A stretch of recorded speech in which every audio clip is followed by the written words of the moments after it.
যাতে এখানে কোনো ফোনের ক্যামেরা, কোনো ভিডিও ক্যামেরা, কোনো মিডিয়া যাতে এখানে না আসে।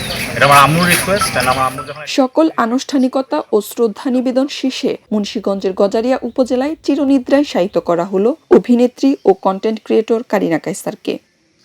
আজ সকাল ৮টার দিকে মুন্সিগঞ্জের গজারিয়া উপজেলার ভবেরচর ইউনিয়নের আব্দুল্লাপুর এলাকায় চতুর্থ জানাজা শেষে কারিনার নানা বাড়ির আঙিনায় তাকে দাফন করা হয়। এখানে মনে হয় একটা মসজিদ করার প্ল্যান করে, আর এই পুরো জায়গাটা যেটা আপনি দেখতেছেন যে এই জায়গাটা দেওয়া হবে, এটা না পুরো আম্মু প্ল্যান করছিল। আমার বোন, আম্মু সবাই মিলে এটা প্ল্যান করছিল যে এখানেই ওকে দাফন করে দেওয়া হবে, আর যাতে ওর সাথে আমরা এসে থাকতে পারি, যখন এসে থাকবো ওর সাথে কাছে থাকে। তো এটার জন্য এখানে রিজনটা ওকে।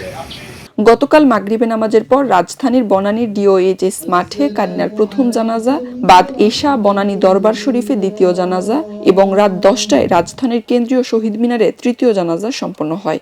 এরপর আজ সকাল 7টার দিকে অ্যাম্বুলেন্সে করে ঢাকা থেকে তার মরদেহ গজারিয়ায় নিয়ে আসা হয়। এ সময় এলাকায় শোকের ছায়া নেমে আসে।